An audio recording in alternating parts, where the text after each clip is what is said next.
Bonjour, c'est parti pour la suite donc de tout ce sujet concernant la déficience visuelle, l'apprentissage et l'enseignement du piano. Cette fois, je vais essayer de décrire les troubles que l'on rencontre fréquemment, les troubles liés à la déficience visuelle donc chez le bébé et chez l'enfant.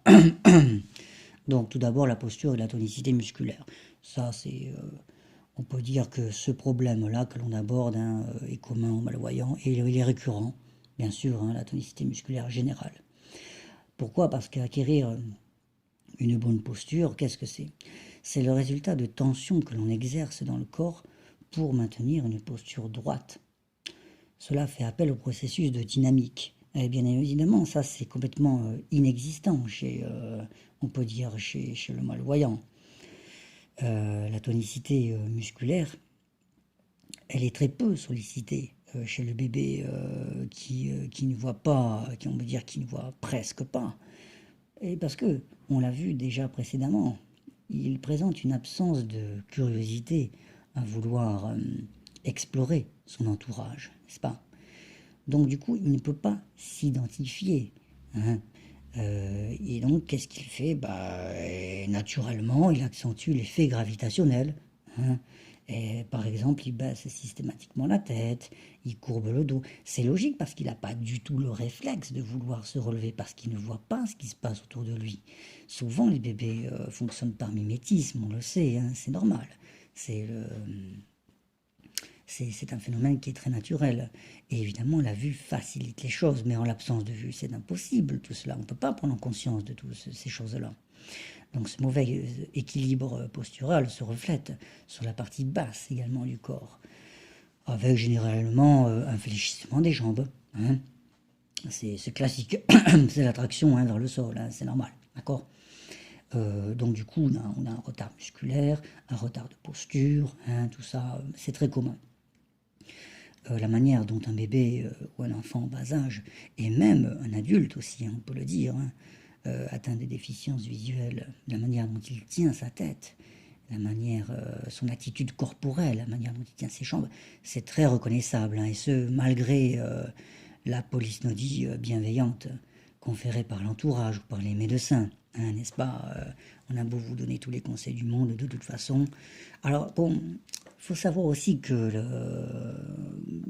par exemple, le sport aide énormément, hein. Voilà, n'est-ce pas? Mais ça veut dire quoi? Ça veut dire que de toute façon, on n'a rien sans rien. Lorsqu'on a une vue aussi faible, on ne peut pas tenir naturellement son corps comme il le faut. Il faut sans arrêt se corriger, il faut sans arrêt y penser.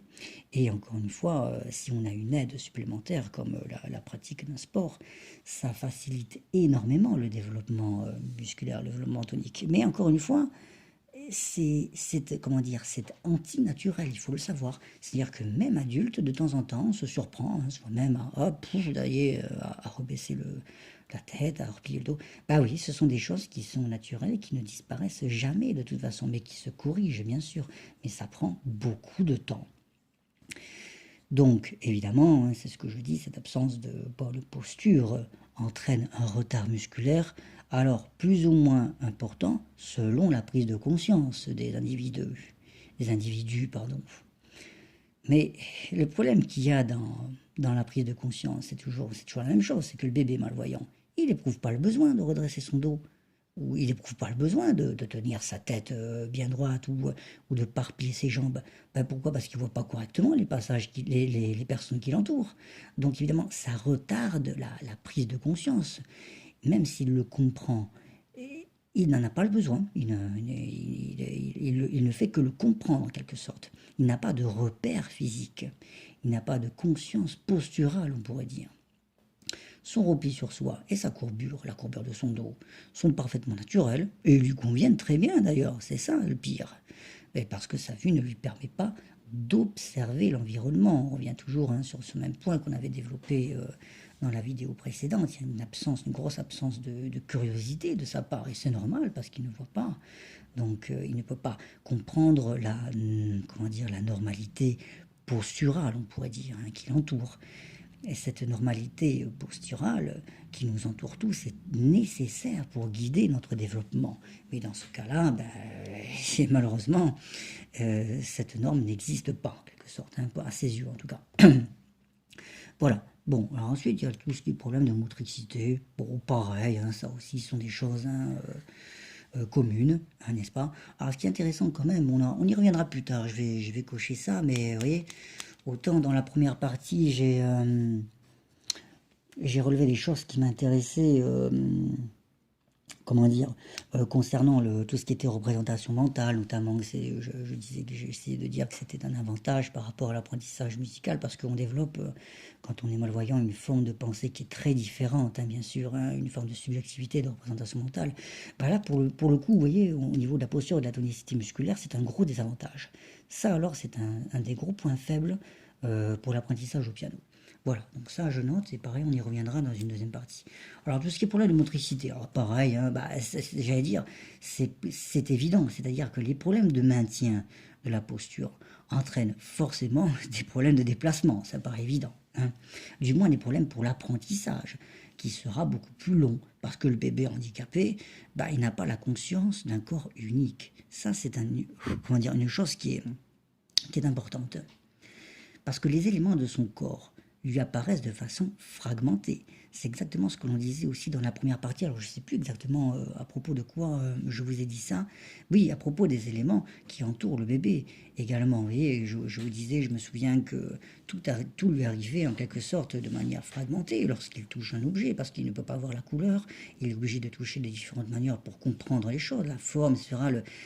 Et le cerveau fait un effort supplémentaire pour réorganiser tout cela, afin d'avoir une idée concrète des caractéristiques internes et externes d'un objet. Je me souviens qu'on en parlait. Et là, c'est la même chose, avec son propre corps, en quelque sorte. Cette segmentation entraîne un retard dans la compréhension du déplacement. C'est normal. Et donc, tout cela, ça ralentit, par exemple, le processus de représentation mentale de son propre corps. Ça aussi, c'est quelque chose qui est important pour l'apprentissage musical. Ça sera un facteur de retardement. Parce que on est toujours beaucoup plus apte. On y reviendra dans une autre vidéo à propos d'aide pédagogique peut-être pour l'apprentissage du piano, mais c'est un truc qui me paraît important, c'est-à-dire qu'on est tous, enfin, les cerveaux sont conditionnés de la manière suivante, c'est qu'ils sont beaucoup plus aptes à retenir un mouvement rectiligne uniforme. C'est quelque chose qui est important, notamment dans tout ce qui concerne la gestuelle, les déplacements au piano. Ça joue un rôle important, hein, le fait de ne pas fragmenter quelque chose, de ne pas segmenter. Bref, donc on peut dire que l'image psychique d'un corps unique, libéré de toute cette fragmentation, est primordiale à l'activation de gestes pour explorer l'environnement. Là aussi, hein, évidemment, l'enfant malvoyant prend un retard monumental dans ce domaine, c'est évident. De plus, il n'y a pas que ça. L'appréhension du déplacement est marquée par un sentiment d'anxiété, un sentiment d'hésitation qui est plus important, ou l'hésitation qui est plus importante, si vous voulez, peu importe, mais ce malaise qui naît, il est dû à la difficulté d'anticipation du geste. Et oui, parce que l'audition et le toucher ne peuvent pas apporter autant d'informations spatiales que la vue. On le répétera jamais assez, mais c'est justement la preuve, vous voyez, que la vue joue un rôle capital dans le développement de l'enfant. Et voilà, pourquoi l'enfant malvoyant prend autant de retard, vous étonnez pas, hein, la réponse est évidente. Donc cet enfant, il doit redoubler d'efforts pour que son cerveau, c'est ce que l'on disait justement auparavant, puisse synthétiser toutes les informations données par les différentes parties de son corps afin de pouvoir reconstituer un geste complet, un geste uniforme, un mouvement complet, et donc activer le déplacement, enfin bref.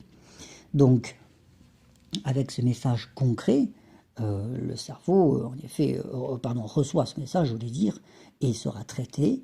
Et là, oui, le cerveau pourra enfin donner l'ordre, l'activation d'une démarche stable, une démarche équilibrée. Mais ça prend énormément de temps, hein, beaucoup plus de temps que la normale. Hein. Alors bon, il faut noter, bien sûr, comme toujours, le rôle très important des parents, parce que le bébé qui a atteint une déficience visuelle, pour parvenir à ses objectifs, il a besoin d'être guidé par les parents, c'est évident, hein, bien sûr. Donc il joue un rôle très important dans l'accélération de ce développement. dans la vitesse de ce développement et la compensation donc du retard dépendra d'abord de la capacité des parents à stimuler l'enfant. Et oui, stimuler par l'audition, stimuler par les explications pour le guider, mais aussi par le toucher qui est très important pour explorer l'entourage, c'est évident puisqu'il ne dispose quasiment que de ça. Mais aussi de sa vue, aussi faible soit-elle, qui importe un maximum d'informations. C'est très important également de la stimuler. Son développement s'accélérera lorsque le bébé prendra conscience de son problème, de ses différences. Et ça peut mettre très longtemps. Il utilisera donc son esprit et son corps de manière adaptée. C'est ça qui est très important. Il va adapter son mode de fonctionnement, il va adapter son attitude corporelle à son handicap pour les faire évoluer et pour faire face à toutes les situations. C'est justement à partir du moment où il prendra conscience de ce problème qu'il pourra activer toutes ses fonctions cérébrales, il les adapter à son handicap. Et ça prend beaucoup de temps. Ensuite, on va parler du développement psychique. Bon, le psychisme, qu'est-ce que c'est? On l'a vu, c'est un ensemble d'activités corrélées relevant de l'esprit. Donc, on va dire l'affectif, la volonté, d'accord? Donc, la relation physique du bébé à sa mère est très importante pour le développement psychique. C'est même d'ailleurs la chose la plus importante dans les premiers mois, dans les premières années, n'est-ce pas? En l'absence partielle de la vue, disons que c'est mal parti déjà. C'est-à-dire que ça entraîne certaines difficultés, certaines complications dans les échanges entre le bébé et sa mère, ainsi que d'ailleurs avec l'entourage. Et parce que le bébé ne dispose pas tout simplement de miroir visuel. Donc la méthode déroutante, la plus fréquemment employée, c'est la parole, bien entendu. Comme dit précédemment, le bébé doit apprendre très tôt, dès ses premiers mois, à compenser par d'autres récepteurs sensoriels, d'autres sens. Il développe donc une attention plus prononcée à l'audition, ce qui est quelque chose de très intéressant. Voilà encore un fait important pour l'apprentissage musical, je note également. À ce stade de la vie, c'est un petit peu le seul moyen de communication qui est possible, du moins entre lui et sa mère, le toucher aussi, mais c'est par l'audition qu'il va vraiment entendre la voix de sa mère, comprendre les émotions, comprendre tout un tas de choses pour le développement affectif, c'est hyper important. Et l'absence de la vue détériore malheureusement cette relation, c'est évident. Donc les conséquences de cette difficulté à identifier les proches ou sa propre mère, c'est par le regard, c'est l'absence d'expression. Et oui, peu de sourire, peu d'émotion, visage fermé, impression que le bébé ne ressent rien. Alors ce qui est faux en fait, c'est que simplement il ne comprend pas. Il ne comprend pas qu'est-ce que c'est sourire, il ne comprend pas qu'est-ce que c'est ressentir ceci, ressentir cela. Parce que les stimulations sonores ne suffisent pas. Elles vont certes lui servir de substitut au miroir visuel, bien entendu, mais c'est malheureusement insuffisant. La voix permettra de faire évoluer le psychisme de cet enfant, puisque il ne dispose que de cela, quasiment, on va dire, en lui apportant diverses émotions. Et les sensations tactiles, elles vont enrichir ses découvertes. Alors il va découvrir justement, toutes les émotions habituelles, la surprise, la peur, la tristesse, etc. La joie, le rire, sont des émotions qui vont lui être apportées par d'autres sens que la vue, tout simplement. Et donc la subjectivité de l'enfant malvoyant, c'est-à-dire son attitude personnelle à juger de la réalité extérieure, c'est le facteur principal de son intégration, de sa communication. Et malheureusement, le développement psychique, lui, est très appauvri chez l'enfant malvoyant. Et il entraîne souvent des effets secondaires comme les complications autistiques. Alors pas toujours, bien sûr, mais par exemple, très souvent, un manque d'interaction sociale. Ça, évidemment, des anomalies d'élocution verbale, bien sûr, c'est très fréquent. L'hypersensibilité sensorielle aussi. Et ce qui est normal parce que le fait de se servir beaucoup plus de la normale que son audition, ça là-dessus je peux en témoigner, on développe en fait une hypersensibilité auditive, notamment un repli sur soi, manque de stimulation extérieure. Ça c'est évident parce que justement l'enfant ne communique pas ou très peu. Et à propos des communications, vous voyez, ça c'est curieux, mais c'est quelque chose qui est très commun à tous ces enfants malvoyants, et c'est-à-dire que l'on n'éprouve absolument pas le besoin d'aller vers les autres, de communiquer. Et on grandit de cette façon. C'est un peu notre normalité. On ne se pose pas de questions là-dessus. Et on est très étonné de voir d'autres personnes qui ont besoin d'avoir des amis, de se confier, de parler, de ceci, de cela. On ne comprend pas. On ne comprend pas quasiment ce genre de choses. Parce que on n'a pas été du tout... enfin, pas élevé, mais on n'a pas eu du tout les mêmes réflexes de communication. On développe beaucoup plus l'intérieur, en quelque sorte, que l'extérieur, parce qu'il faut savoir que lorsque vous discutez, ça on y reviendra après, mais il y a des codes physiques, n'est-ce pas, qui sont très importants, comme la vue, le mouvement des lèvres, etc., l'engagement corporel. Et les malvoyants ne peuvent pas s'investir de cette façon-là. Donc du coup, ils développent un monde à eux qui leur suffit très bien. C'est pas du tout une forme de psychosocial, du tout. C'est une tendance, en fait, un caractère asocial, mais qui est parfaitement naturel chez la plupart des malvoyants. Et on vit très bien comme ça. Et moi, je sais qu'il a fallu que j'attende, je sais pas, peut-être 30 ans, 32 ans, 33 ans, je me souviens plus, ouais, 33 précisément, lorsque je suis devenu père, pour réaliser, en fait, l'importance d'avoir des amis. Et encore, même pas pour moi, mais pour ma fille, par exemple. C'est là que j'ai compris l'importance de l'interaction et de la place de la réflexion, en fait, dans le développement de l'enfant. Alors ça, c'est un autre sujet, on verra ça plus tard.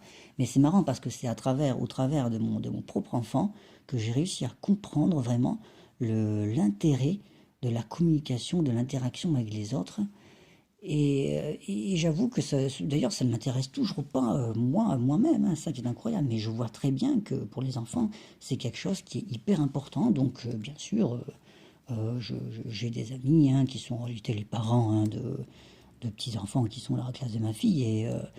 Et on se voit régulièrement, les enfants jouent entre eux, et je me rends compte que finalement c'est utile, c'est très utile parce que les enfants apprennent beaucoup aussi, développent une forme de réflexion, c'est une éducation réflexive qui se répercute aussi sur autrui et à travers soi-même et par l'interaction en groupe. Donc c'est très utile. Et c'est marrant parce que pour moi, par exemple, j'ai absolument pas le réflexe de communiquer, d'aller vers les autres, de ceci, cela. Et pourtant, je m'en porte que très bien. Alors, ce qui est contradictoire en plus avec mon métier, puisque je donne des cours. C'est complètement contradictoire. Ça, je dois dire, mais bon, ça après, c'est de la nature humaine. On est ainsi fait. On est tous faits de contradictions. Bon, on va fermer la parenthèse. Donc, dans le genre problème, il y a également les problèmes cognitifs, n'est-ce pas? Donc, le développement cognitif, on l'a vu, en fait, la cognition, pour rappel, c'est le résultat en quelque sorte du développement sensorimoteur qui est complètement très très, on va dire, qui est quasi nul, il est très retardé dans les 8 premiers mois, donc forcément le développement cognitif en prend un coup. Il est entravé donc dès les premiers mois, nous pouvons dire. Une des premières difficultés, c'est la perception de la permanence des objets. Alors ça, évidemment, la stabilité, c'est quelque chose qui est quasiment impossible à comprendre pour un bébé malvoyant. Donc là, il prend un retard fou et il l'assimilera à la rigueur par d'autres expériences sensorielles. Plus tard viendra le problème de la lecture, l'écriture, enfin le problème, c'est même pas un problème, c'est juste un retard en fait, simplement. Donc ça, c'est pas encore très très important, mais bon, ça fait partie des problèmes classiques. La plupart des enfants qui présentent un problème de lecture, d'ailleurs, ont un déficit visuel. Alors c'est pas non plus une généralité, on peut pas généraliser tout ça, mais en tout cas, très fréquemment, on le voit. Là, du moins, disons que ça affecte la qualité de la lecture. Enfin, ça dépend aussi du degré du handicap, mais quand même, la qualité en est affectée. Lorsque l'enfant est suivi et dispose de matériel adapté, genre, je sais pas, des loupes, une petite jumelle pour regarder de loin, enfin, là, évidemment, il peut compenser en lisant quasiment, on va dire, quasi normalement. Mais certaines conséquences sont récurrentes. La fatigue, la vision trouble, voire double, la lassitude aussi. C'est-à-dire ce qui entraîne la démotivation, le manque de curiosité. On en revient toujours au même point. L'impression de stagner aussi, de ne pas avancer, de déchiffrer de manière fragmentée. Alors ça aussi, vous voyez, c'est quelque chose que je vais relever par rapport par rapport à tout ce qui est déchiffrage dans la deuxième partie que je ferai justement, enfin qui concernera l'apprentissage musical, bien sûr. Donc là, voilà, vous voyez, encore un point négatif, mais bon, et qui est rapidement compensé avec la mémoire. Donc ça, on verra ça plus tard. En tout cas, voilà, il y a une impression de déchiffrer de manière fragmentée, et donc il y a un manque de compréhension quelque part. Parce qu'on ne lit pas vraiment, ça retarde la compréhension générale de l'œuvre, on ne sait plus où on en est, il faut bien l'avouer. Moi, c'était pareil, à l'époque, je détestais lire, mais alors, je veux dire un truc. Et il a fallu que j'attende, pareil, il a fallu que j'attende, je sais pas, 25, 30 ans, j'en sais rien, je me rends pas compte, je sais pas depuis combien de temps on a ces smartphones-là, pour avoir vraiment la possibilité de lire correctement et m'intéresser à plein de choses que j'avais complètement zappé à l'école. J'ai pourtant suivi une scolarité tout à fait normale, hein. J'ai eu un bac S, avec une spémat à l'époque, des notes tout à fait correctes, enfin bon, tout s'est bien passé pour moi. Mais alors, mais je détestais lire, par exemple, c'est un truc, mais alors j'en avais horreur, parce que j'avais l'impression de perdre mon temps, littéralement. On avait beau me faire agrandir les machins, enfin bon, il n'y avait rien à faire. Et finalement, avec ces smartphones, ben, je veux dire, c'est une sacrée... c'est une belle innovation, hein, quand même, dans le domaine, il faut le dire, parce qu'on peut tellement agrandir que du coup, ça facilite vachement la lecture. Bref, donc voilà, hein, il y a un retard bien sûr au niveau cognitif, hein, c'est évident, et le cerveau éprouve des difficultés à réunir les fragments qui sont lus. Hein. Bon, au niveau langage, pareil, hein, il y a des anomalies, des perturbations, hein, au niveau de l'acquisition et de la manière d'utiliser le langage chez les malvoyants. C'est très spécifique, hein, eux-mêmes, il faut bien le savoir, hein, parce qu'ils emploient, en fait ce qui se passe c'est qu'on emploie certains concepts qui nous sont complètement étrangers. Pourquoi ils nous sont étrangers? Parce que ça nous est quasiment impossible de nous le représenter mentalement. Alors, je citais la dernière fois, enfin, pas la dernière fois, mais oui, ici, dans la dernière vidéo, l'histoire des distances. C'est un exemple tout con, hein, mais bon, il y en a plein d'autres. Hein, quand vous dites, tiens, la boulangerie, elle est à 20 mètres, tu peux y aller, c'est tout droit. Mais ça ne veut rien dire pour nous. Vous pourriez me dire qu'elle a 1 kilomètre, ce serait la même chose. Voilà. Ce sont ce sont des choses après que nous, on réemploie. Et on ne sait pas vraiment bien l'employer, on ne sait pas le dire, on n'est pas à l'aise avec ce genre de termes. 20 mètres, 30 mètres, 40 mètres, 3 mètres, 4 mètres, on ne sait pas. Alors ça, c'est un exemple, hein, les distances, c'est frais. D'ailleurs, c'est normal parce que ça fait intervenir directement la vue. Et donc ces concepts sont difficiles à se représenter du fait de notre handicap. Alors il n'y a pas que les distances, il y a aussi les couleurs, l'espace, le temps. On a un rapport aux couleurs qui est très très spécial. Et ça on en parlera aussi dans la deuxième partie, là c'est intéressant pour le coup. Tout ce qui est forme, tout ce qui est distance, couleur, en fait en gros tout ce qui nécessite l'intervention de la vue, hein, ça paraît évident, hein, d'accord. Bon. Donc bon bah alors un exemple fréquent, donc j'en parlais, c'est l'utilisation des couleurs pour définir les sentiments. Ça, c'est quelque chose qui est très fréquent chez les déficients, c'est-à-dire qu'on associe les couleurs, on fait des analogies en fait, on associe les couleurs pour les mettre, pour les placer dans un autre domaine que celui auquel elles appartiennent réellement, parce que le domaine auquel elle appartient réellement, la couleur, ben, c'est sa forme même, le blanc par exemple, le rouge, le vert, mais nous, ne le voyant pas très bien, ou quasiment pas, ben, du coup, on l'associe à autre chose, à des sentiments, à de l'émotion. Voilà, parce qu'il est fort difficile de comprendre l'expression, en fait. Enfin, disons que nous, les gens qui voient correctement ont du mal à comprendre justement ce phénomène, cette expression par rapport aux couleurs. Alors bon, par exemple le noir, bon, c'est s'associer à la peur, aux ténèbres, mais il n'y a pas que ça en fait. Il y a le blanc, la douceur, le vert, le rouge, la fougue, enfin bon, il y a énormément de choses comme ça, des domaines qui ne sont pas clairement identifiés par le cerveau, parce qu'il les a intégrés d'une manière informelle par d'autres récepteurs sensoriels, notamment l'audition, hein, avec la musique par exemple, ça peut très bien déformer l'idée des couleurs, et ça c'est intéressant. L'utilisation de ces termes sera donc détournée pour servir à un autre objectif qui est beaucoup plus expressif et plus subjectif. On en revient à cette qualité première, hein, qu'ont les malvoyants, c'est la subjectivité. Et d'ailleurs, c'est aussi un défaut, c'est leur manque d'objectivité, bien entendu. Les sujets amblyopes, eh ben, évidemment, sont le plus touchés par les problèmes cognitifs et tout ce qui leur ordre, tous les problèmes asociaux, en quelque sorte, hein, parce que il ne suffit pas toujours de disposer d'outils propres à développer la lecture, à développer l'élocution. Il faut aussi se placer, il faut que l'enfant malvoyant arrive à se placer en tant que communicant. C'est ce que je vous disais tout à l'heure à propos de moi, à propos de plein d'autres personnes qui sont dans mon cas. C'est que on n'éprouve pas le besoin en fait de communiquer ou de se placer comme communicant parce qu'on ne comprend pas et parce que, encore une fois, ça vient de notre enfance, parce qu'on a grandi comme ça.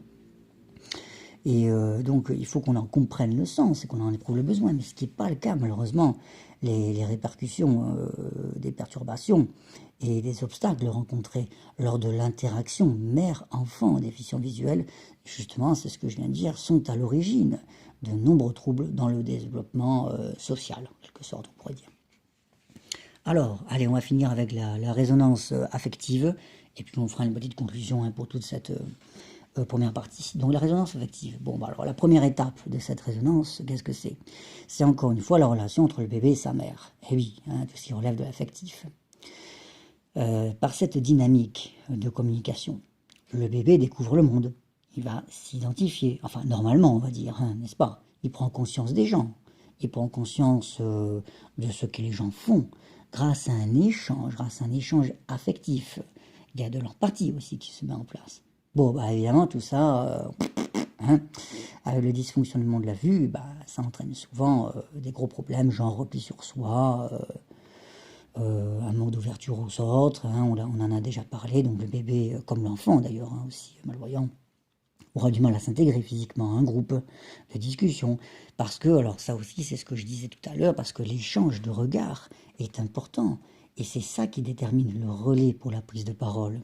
Mais la personne malvoyante, elle n'est pas forcément capable de capter ces codes physiques, cette gestuelle, cette attitude corporelle, parce que les nôtres, nos codes à nous, ils sont beaucoup plus d'ordre sonore. Et oui, ils sont basés sur les intonations, par exemple. Ça, peu de gens le savent et arrivent à le comprendre lorsque l'on communique. Hein. Les codes sont très, très différents. Un des facteurs de la construction identitaire, c'est l'acceptation du regard de l'autre posé sur soi. Et oui, c'est comme ça souvent que les enfants grandissent aussi. Et là aussi, les personnes atteintes de déficience visuelle ont un sacré problème avec ça, il faut bien le dire quand même. Parce qu'on peut l'interpréter comme une forme d'intrusion, en quelque sorte comme une forme d'agression, parce qu'on n'est pas habitué à ça. On ne sait pas, on est face quasiment en situation de danger, en quelque sorte. Donc on se replie encore plus sur soi, mais on éprouve une certaine honte à affronter la réalité. Ça, c'est quelque chose qui est assez fréquent. Et donc, on ne dispose pas d'un bagage sensoriel suffisant pour faire face à de telles situations. Et oui, on n'est pas armé pour cela, il faut bien le dire. Donc on se referme aussitôt, comme si le handicap liberticide avait subitement rappelé sa véritable nature. C'est une forme de non-acceptation de soi-même, hein, tout simplement, de son handicap, hein, et ça dure très longtemps, très très longtemps. Alors il en résulte des problèmes, comme on le disait, de relations sociales, un déficit émotionnel et des difficultés à s'identifier à l'autre, à partager ses états d'âme, justement l'empathie. Alors là, on peut dire que là-dessus, hop, je note. Ça, c'est quelque chose d'important parce que sur ce point, on peut dire que la musique, et notamment l'apprentissage musical, l'apprentissage d'un instrument, apporte énormément et inspire beaucoup après hein, dans la vie de tous les jours, notamment par la relation d'empathie, ce qu'on appelle, on développera ça plus tard, mais l'empathie émotionnelle et l'empathie cognitive lors d'un cours de piano. Un cours de piano, je le répéterai toujours, c'est un échange, c'est un lieu d'échange, n'est-ce pas, entre son professeur et l'apprenant. Ça, ce sont des choses qu'on détaillera plus tard, mais c'est un point très important. Donc, l'objectivité de la réalité extérieure laisse place toujours à la perception, avec un A, c'est-à-dire la perception de l'âme, on appelle ça. Donc c'est ce que je disais, le terme que j'emploie souvent, l'entendement, c'est la faculté de l'âme à concevoir. C'est un concept qui est très très développé chez les malvoyants, extrêmement. C'est la subjectivité tout simplement qui prendra largement le dessus sur l'objectivité, parce que l'objectivité de la réalité, la vue vous l'apporte, les malvoyants ne l'ont pas. Donc forcément il se crée un monde intérieur, c'est évident. La mère a ainsi... qu'est-ce que je raconte? La mère, ainsi que le support affectif de la famille, joue un rôle primordial dans la construction psychologique et émotionnelle, bien sûr, de l'enfant, et même de l'adolescent d'ailleurs, hein, malvoyant. L'instabilité et la difficulté à créer des contacts amicaux à l'extérieur doivent être compensées par une grande stabilité dans l'éducation parentale. Ça, c'est quelque chose d'évident, hein, même d'ailleurs pour les gens qui ont une vue normale, mais particulièrement pour les malvoyants. Il faut prêter une attention particulière hein, à l'enfant pour favoriser son esprit d'ouverture, du moins pour espérer, pour essayer, hein, bien sûr, de l'ouvrir aux autres, et ne pas trop retarder, je dis bien pas trop, parce que de toute façon le retard est évident, mais ne pas trop retarder le développement affectif. Voilà, on va faire une petite conclusion hein, rapide hein, pour toute cette première partie. Donc, pour se construire de manière globale, hein, dans de nombreux domaines. Qu'est-ce qu'on a? On a parlé du psychisme, la motricité, l'affection, la cognition, le langage, bon, je sais plus, la communication.